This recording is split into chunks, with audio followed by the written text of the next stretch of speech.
Hi, and welcome to iHeart Cooking. I'm registered dietitian Jennifer Stachler. And I'm Chef Dugan Wetzel. Our program today is brought to you by WCTV, RP&L, and Community Benefits of Reed Health. Today on iHeart Cooking, we are going to be discussing the many ways to use cauliflower.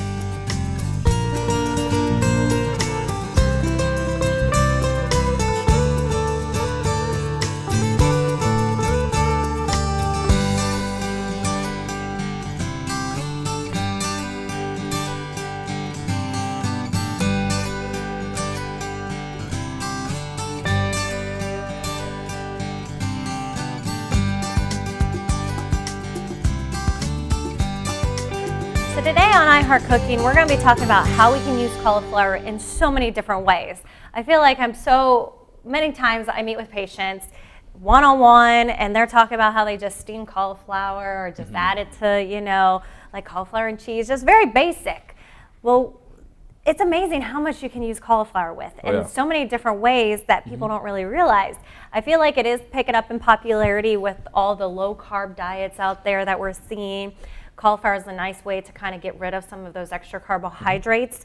But what I like about it is we just are finding more ways to use it, and it's a very good vegetable that, yes, low in calories, low in carbs, but has a lot of great nutrition as well. And it's just so versatile. Absolutely. So the first recipe we're actually using today in cauliflower is a soup. Very simple. It's like a potato soup, but we're actually using potatoes and cauliflower together. It's going to bring down those calories and those carbohydrates, but we're adding an extra vegetable in there. So that's something very simple, easy to do, and we'll get started with that. Yes.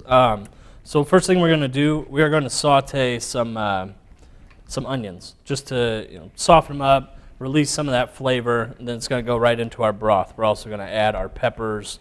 We're going to add our potatoes, black pepper, garlic powder, and kind of just let them soften up about 20 minutes, then we'll add our cauliflower at the end. Absolutely. So yeah.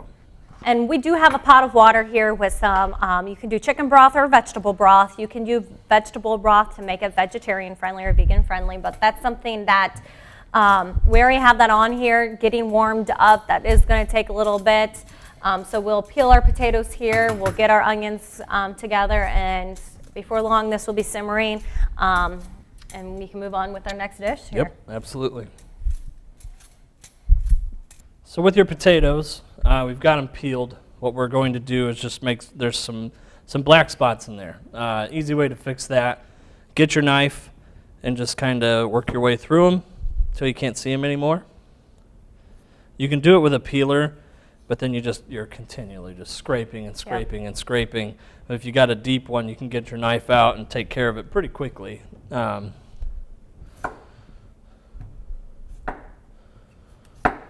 Just like that.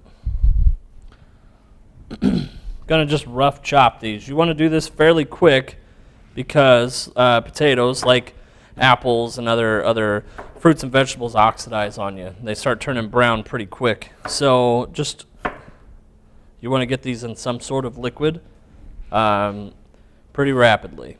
Now I'm going to just rough chop these because they are going to get soft. If you use larger chunks of potato, it's going to take you a little bit longer to cook the soup. So depending on what kind of hurry you're in, or if you're not in a hurry at all, you can either leave them small to cook faster, or you can do them larger and take your time and relax. So we're going to go just a little bit smaller. And like Dugan said, for this recipe, you're making them soft. In the end, we're actually going to be using an immersion blender to puree it all together. So it doesn't have to be cooked for a very long time. Right. As long as they're kind of soft through, you can puree the rest. Oh, there goes one.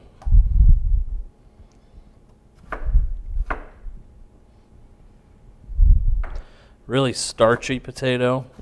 What's going to be nice about that is, just like most potato soups, we are pureeing it to give it that texture, but the starch that's on these potatoes is going to help thicken that just a little bit more as you're eating it. Because I'm not a big fan of the broth-based soups. If I'm going to eat soup, I want it to be filling. I want it to feel stick to your ribs style. Absolutely. So having that starch in there is really going to help with that.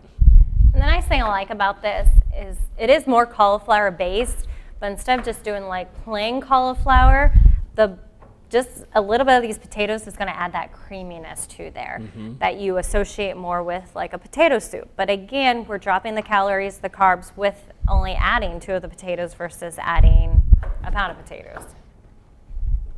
So these are chopped. We're going to go ahead and add them right into our liquid. Our pan is almost hot enough for our onions, so once these are in here, we'll check on that other pan and make sure we get those cooked off and added to our soup. So the goal of this is to get the soup up to a boil. Once you get to a boil, we'll turn it down to a simmer and let it go for about 15-20 minutes until it's cooked through. So we're just going to, you can see some of the steams coming off of there. Once that's boiling, we'll turn it down. Going to add some spices to it. Garlic powder, rosemary, just a little black pepper. Now our pan, kind of smell the oil cooking off there. One way to check, just take a small bit of onion, it's starting to sizzle, so we are there. Just going to add that into our pan.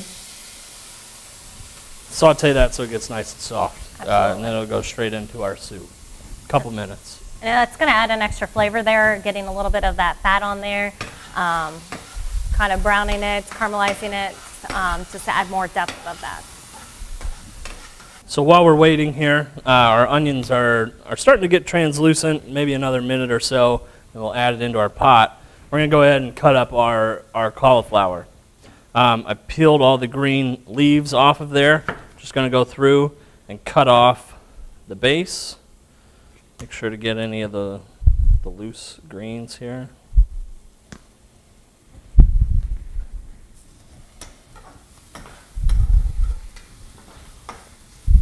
Then you're just going to rough chop it, because like Jennifer said, this is getting pureed, so you don't have to, leave large chunks or anything like that. You certainly can and leave them out until the end. So once it's done pureed and you want to have a texture thing, you can put some small pieces on top. Yep. Perfectly fine. But we're just going to run through. One thing you have to watch for, you see we're adding the potatoes and cauliflower separate. You don't want to add the cauliflower with those potatoes because they're not going to take as long to cook. Right. So that's something that this is what's going to take once it's to a boil, about 15-20 minutes. Then we're going to add the cauliflower for another 10 or so minutes, and then we will puree it at that time. You won't want to do those two together. Exactly. So our onions are probably close. Yep. Get this out of the way. Yep. Onions are starting to caramelize here. I'm going to add them into the soup. And we're just coming to a boil as well.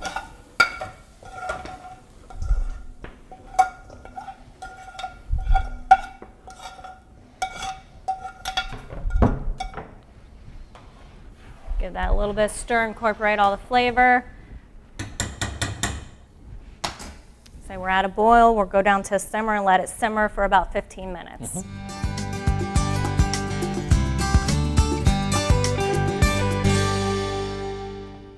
So while our potatoes are still simmering over here before we add in the cauliflower, we're going to move over to another recipe. Mm-hmm. What we're going to be doing is a summer veggie pizza with cauliflower crust. Another way to use cauliflower is make a pizza crust. And I feel like that's becoming more and more popular as well.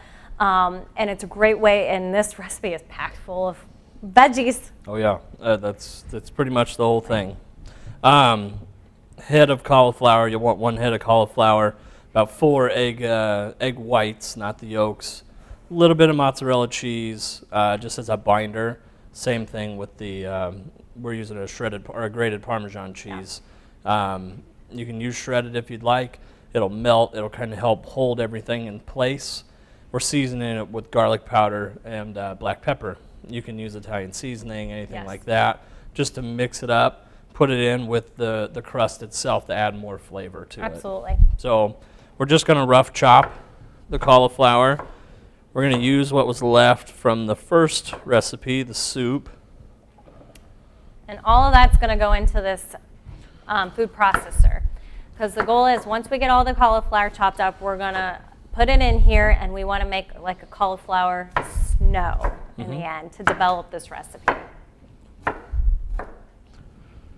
Yeah, you don't want pieces to be too big because there's no fat in cauliflower.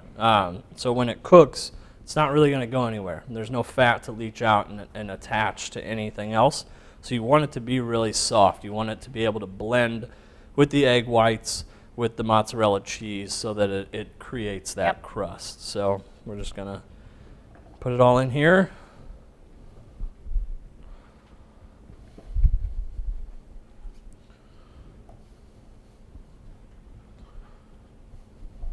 Okay. Like we said, just a little bit of mozzarella. Help with the binding and flavor. Yeah, it'll give it a nice flavor as well. Some Parmesan cheese.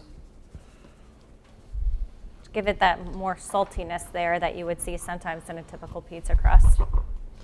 Garlic powder. We'll save some of this garlic powder because I believe it's in the sauce as well, correct? Yes. Okay. And black pepper. Put the lid on. We're going to mix it up.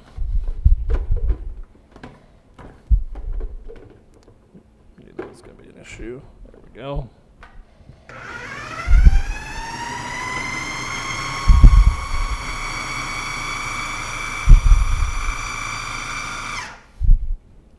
Really quick, and yeah, it's exactly what we're looking for. Yep, if you can see in there, it kind of looks like little rice or snow. Yeah. Is what they a lot of times refer to that. Got a bowl here. We're going to go ahead and put our cauliflower in there. Okay. And then we're going to put some gloves on. Just mix it up. Make sure that it's nice and incorporated. Make sure that the mozzarella cheese, the egg whites are all blended with the rest of the cauliflower, because it really didn't take that long in the food processor to make it like this. You don't want to go too far, because then what's going to happen is the machine itself, the motor is going to heat up. It'll start leaching out all the water from the crust, and it just becomes wet, soggy. Takes too long to cook, or it really won't bind very well. So you want it to be fairly quick as you do this. Yeah.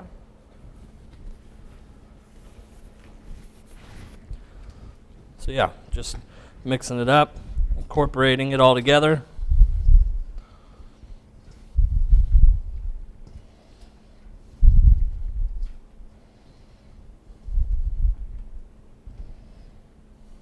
You can kind of press down and get an idea of how firm, how packed it's going to be in there. Then what you're going to do is a piece of parchment, spray the parchment, make sure it doesn't stick, and then you'll lay your crust down on your pan or whatever you're using to bake it, 450 degree oven for about a half an hour. You want to look, keep an eye on it, because the ends aren't like real dough. And they'll burn if you don't pay attention to it, especially with your temperature being that high. So roughly a half an hour. Keep an eye on it though, just to be safe. And that's something at home when I've made it before. I do keep a close eye on it because I do have hot spots within the oven I have at home. So sometimes I have to turn the pan so one edge don't get more burnt than the other. So that's something I do sometimes halfway, if not about a third of the way. I keep turning it to get even cooked. Absolutely. So we have our parchment lined pan. We are going to take our cauliflower, just kind of sit it in the middle. That's something I've noticed over the years of making cauliflower pizza crust. You're not going to have a really big pizza crust, because the larger you make the, diameter around it, it's going to fall apart a lot easier, especially when you start adding toppings. So most of the time when you see these, it's going to be smaller. Yeah, absolutely. You want it to be able to, when you cut it, hold its shape, stay in place. So the larger you get, like we had said before, there's not a lot of fat in there. There's not a lot of binding to this. So the larger they get, the less integrity that the cauliflower crust has. So it gets a little more flimsy. So most of the times I usually cut mine into fours is how I kind of determine this. And when you look at this recipe, for 1/4 of the final pizza, you're looking at under 200 calories. So right there, there's not a lot of extra fat there, like you've mentioned, a lot of extra carbs. So again, smaller is always better. It kind of makes it more individualized pizzas too. Mm-hmm. You don't want it to be too thick either, because it does have moisture. And you'll notice it when you're pressing it down that the water starts to leach out. You want it to be fairly thin, just for the sake of cooking. Yes. You don't want it to burn. You want it to be, nice and golden brown, and let that cheese kind of bind everything together. So we're going to go straight into the oven with this.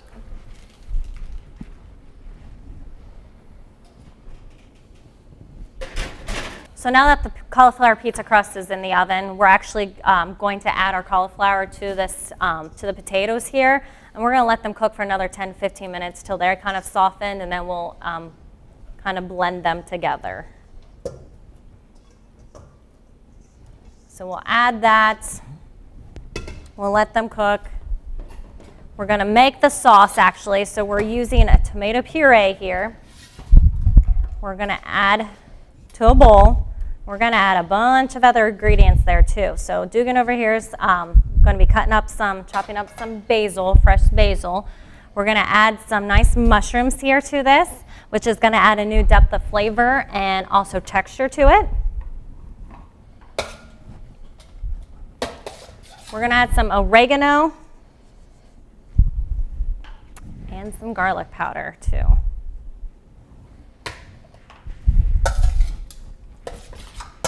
So while Jennifer's mixing that up, you'll see here I'm taking all the basil leaves and I'm just stacking them on top of each other. What next step, this is called a chiffonade. You're just going to roll all of those leaves into a tube like so. And then what this is going to do, you just chop that.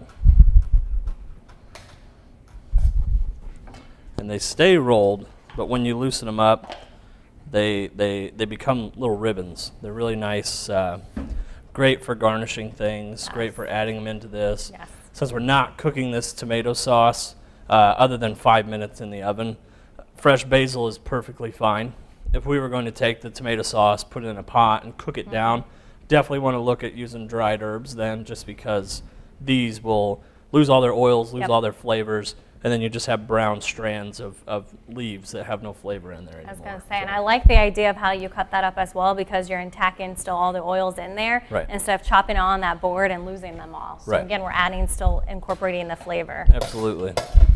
Oh, and you can definitely smell that fresh basil as I'm stirring this more too. Oh yeah, it's very, fresh is always never, it's always a good thing to have. So, feel free to use as much as you like, especially if you like fresh basil. Yes. It's a wonderful. Especially in a dish like this when we're doing fresh veggies, fresh, Yeah. crust with it. We're using a fresh sauce, all these fresh ingredients. They go great with tomatoes, so can never go wrong with basil and tomatoes. So just cut up a little bit more of those. We'll use those as kind of a garnish when it comes time to actually finish that pizza. Absolutely. The last part of this recipe for the cauliflower pizza crust is these veggies we're going to add on top. So it's a summer veggie. We're going to have some zucchini, some peppers, some onions on top. We're going to saute those up and kind of finish it up here. Absolutely. So first thing we're going to do, cut up our zucchini. When you're looking at zucchini, you want them to be a little smaller. If they're large, like this is more in the large area, starting to become, the seeds on the inside get bigger. So that means you're losing all that meat, all the sweetness from the zucchini itself. And you're just throwing so much out because it's hard to use that. Nobody wants those large seeds to eat. So if you look in here, you have just this section right here that's really edible without getting into those seed pods. So we're going to go ahead and cut them up. We're going to use the whole thing because we don't want to throw anything away. But, you're missing out on that meat because it's losing all that space. So we cut it in half. Again, nice flat surface to work with. And we're just going to rock them into little half medallions here.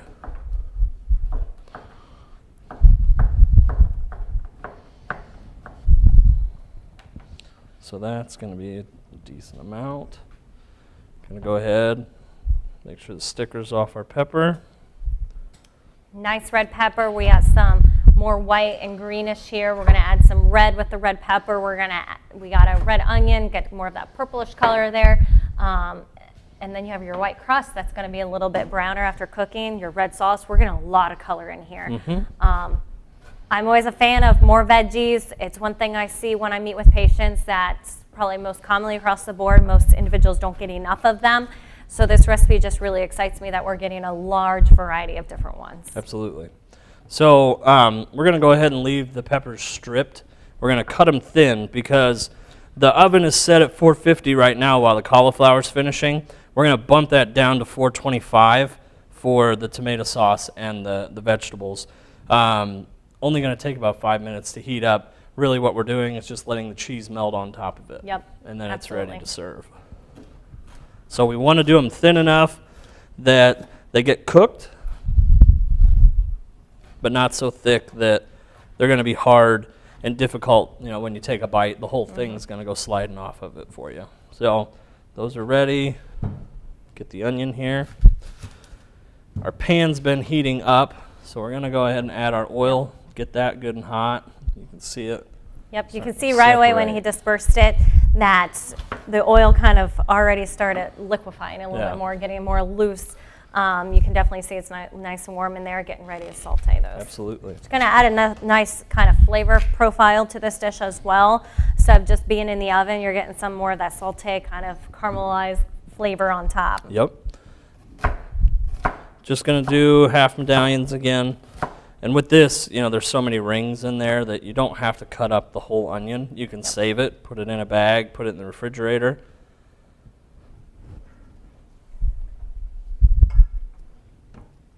And one nice thing is, this is a nice, really summer kind of dish here. You can go out to the garden, pull what vegetables you have and use them.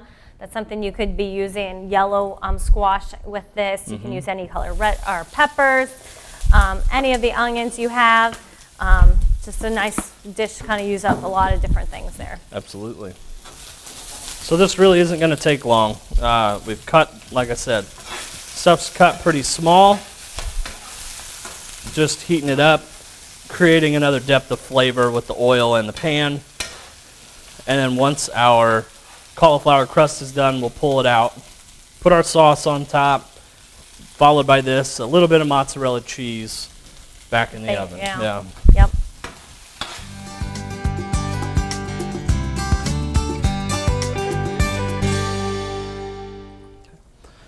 So our cauliflower crust has finished. Half hour in the oven. Yep. Nice golden around there. Yeah, absolutely. And like we said, you know, you need to be careful and make sure the outsides, they get brown quick, which it creates a crust. This is perfectly fine. It's brown, it's not black, so it'll taste really good here. And we got our sauce here with the mushrooms in there, tomatoes and basil. We're just going to add that on top. Not a very typical sauce like you would see in just spread. That's just tomato paste or something.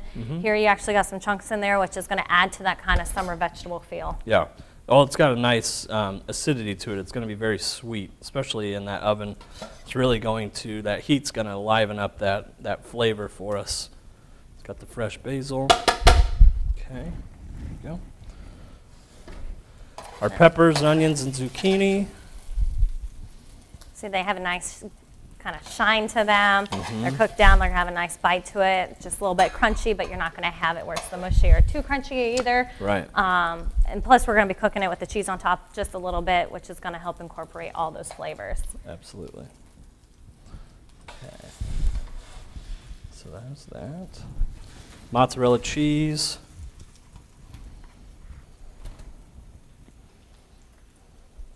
Again, we're just going over top. Make sure it's covered. It'll melt and hold all those vegetables in place. We lowered our temperature down, 425. We're going to go in the oven for about 5 or so minutes, kind of get an eye on the cheese. You don't want it to brown too much, and then we'll pull it.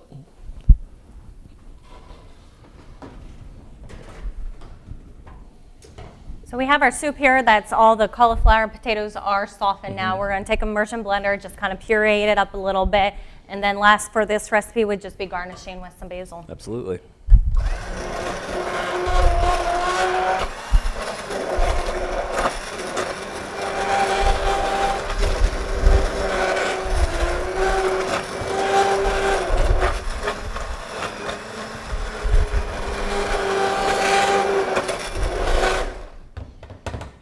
Left some chunks in there, especially for the texture eaters. You'll really like, leaving some of that in there. You don't want it to be all just creamy. So you can see it's got a nice thickness to it. It'll be nice and hearty. Absolutely. For our dish here.